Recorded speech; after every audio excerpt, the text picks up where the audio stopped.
2022 മുതൽ തുടങ്ങിയ നിയമപോരാട്ടത്തിനൊടുവിലാണ് ഷാരോൺ വധക്കേസിൽ ഇന്ന് വിധിയുണ്ടായത്. ഒന്നാം പ്രതി ഗ്രീഷ്മ കൊലപാതകമടക്കമുള്ള കുറ്റങ്ങൾ ചെയ്തിട്ടുണ്ട് എന്ന് കോടതിക്ക് ബോധ്യമായി. രണ്ടാം പ്രതി നിർമ്മലകുമാരൻ തെളിവ് നശിപ്പിച്ചുവെന്നും കോടതി കണ്ടെത്തി. മൂന്നാം പ്രതി ഗ്രീഷ്മയുടെ അമ്മ സിന്ധുവിനെ കോടതി കുറ്റവിമുക്തയാക്കുകയും ചെയ്തു. വളരെയധികം ഒരു ചാലഞ്ചസ് നമുക്ക് ഇതിനകത്തുണ്ടായിരുന്നു. പ്രധാനമായിട്ടും ഈ കാപ്പിക്ക് എന്ന വിഷം കൊന്നു എന്ന് പറയുമ്പോഴും വിഷാംശം ഷാരോണിന്റെ ശരീരത്തിൽ നിന്നോ വസ്ത്രത്തിൽ നിന്നോ ഒന്നും ലഭിച്ചിട്ടുണ്ടായിരുന്നില്ല.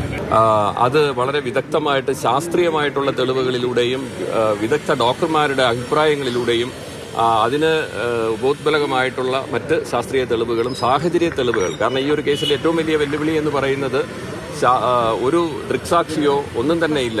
നിർവികാരതയോടെ വിധികേട്ട ഗ്രീഷ്മ കോടതിക്ക് പുറത്തേക്കിറങ്ങി. ഗ്രീഷ്മ ചെയ്തത് കുറ്റമായി പോയെന്ന് തോന്നുന്നു. കേസിന്റെ ആദ്യഘട്ടത്തിൽ അന്വേഷണ ഉദ്യോഗസ്ഥരും പ്രോസിക്യൂഷനുമെല്ലാം കടന്നുപോയത് സങ്കീർണമായ ഘട്ടങ്ങളിലൂടെയാണ്. ഇടവേളകളില്ലാതെ ഷാരോണിന്റെ കുടുംബം നടത്തിയ നിയമപോരാട്ടം കൂടിയാണ് ഇന്ന് വിജയം കണ്ടത്. കഷായം കുടിച്ചിട്ട് ഇങ്ങനെ വരൂല എന്നുള്ള കാര്യത്തിൽ ബോധമുണ്ടായിരുന്നു എനിക്ക്. അപ്പോൾ അത് കഴിഞ്ഞിട്ട് അപ്പോൾ ആ സിംറ്റംസ് ഉണ്ടായിരുന്നു, അത് വെച്ചിട്ടൊരു ഡൗട്ട് ഉണ്ടായിരുന്നു. അതുകൂടാതെ ഡോക്ടർ പറഞ്ഞിട്ടുണ്ടായിരുന്നു അപ്പോൾ ഉള്ളിൽ എന്തോ വിഷം പോലത്തെ എന്തോ പോയിട്ടുണ്ട്, അതുകൊണ്ടാണ് ഇങ്ങനെയുള്ളത് വന്നതെന്ന്. അവൻ മരിക്കുമെന്നുള്ളത് അവ ഒരിക്കലും പ്രതീക്ഷിച്ചില്ലായിരുന്നു. അതുകൊണ്ട് തന്നെ അവ ആദ്യം ആരുടെ ഞങ്ങളുടെ അടുത്തൊന്നും പറഞ്ഞില്ല. പക്ഷേ രജിൻ്റെ അടുത്ത് ഫസ്റ്റ് പറഞ്ഞിട്ടുണ്ടായിരുന്നു, അതവൻ പിന്നെയാണ് ഞങ്ങളുടെ അടുത്ത് പറയണം. അതിനുശേഷം അവന് ഏകദേശം ഇങ്ങനെ സംഭവിക്കുമെന്ന് ഉറപ്പായപ്പോഴാണ് പപ്പയെടുത്ത്, എനിക്ക് തോന്നുന്നു 22-ാം തീയതി പപ്പയെടുത്ത് എല്ലാ കാര്യങ്ങളും, അന്ന് നടന്ന എല്ലാ കാര്യങ്ങളും പപ്പയെടുത്ത് പറഞ്ഞിട്ടുണ്ടായിരുന്നു. കേസിൽ ഏറ്റവും നിർണായകമായി മാറിയത് ഷാരോണിന്റെ സുഹൃത്ത് റിജിൻ നൽകിയ മൊഴിയാണ്. ഗ്രീഷ്മ ഷാരോണിന് വിഷം കലക്കി നൽകുന്ന ദിവസം ഷാരോണിനെ ആ വീട്ടിലേക്ക് എത്തിച്ചത് റിജിനായിരുന്നു.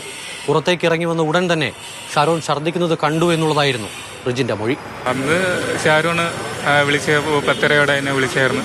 അപ്പോൾ ഗ്രീഷ്മ വിളിച്ച് അവളെ വീട്ടിൽ ചെല്ലണമെന്ന് പറഞ്ഞ് അപ്പോൾ ഞാനും വന്നിട്ട് അവൻ്റെ ബൈക്കിലേക്ക് പോയിട്ടിരുന്നപ്പോൾ തന്നെ അവളെ അമ്മയും അമ്മാവനും അതിൽ പോണത് കണ്ടായിരുന്നു. അവൻ തന്നെ കാണിച്ചു തന്നു. എന്നിട്ട് അവളെ വീട്ടിലെത്തി അവൻ അകത്തേക്ക് പോയി. ഞാൻ കുറച്ച് മാറിയിരുന്നു. ഒരു 20-25 അവൻ ഛർദ്ദലോടെയാണ് വെളിയിൽ വന്നത്. അപ്പോൾ ഞാൻ അവനോട് ചോദിച്ചു എന്ത് പറ്റിയെന്ന്. അപ്പോൾ അവൻ പറഞ്ഞു വീട്ടിൽ പച്ച കളറിലാണ് ഛർദ്ദൽ പോയി കണ്ടത്. അപ്പോൾ ഗ്രീഷ്മ വീട്ടിൽ നിന്ന് കഷായവും ഫ്രൂട്ടിയും അവളെന്നെ ചതിച്ചതെന്നും എന്നോട് പറഞ്ഞിട്ടുണ്ട്.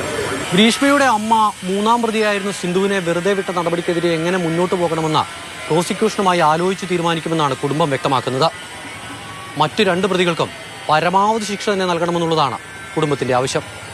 എന്താണ് കോടതിയുടെ തീരുമാനമെന്നറിയാൻ നാളെ വരെ കാത്തിരിക്കാം. ക്യാമറമാൻ രതീഷ് വെൺപകലിനൊപ്പം അമൽ തേനമ്പറമ്പിൽ, മാതൃഭൂമി ന്യൂസ്, തിരുവനന്തപുരം.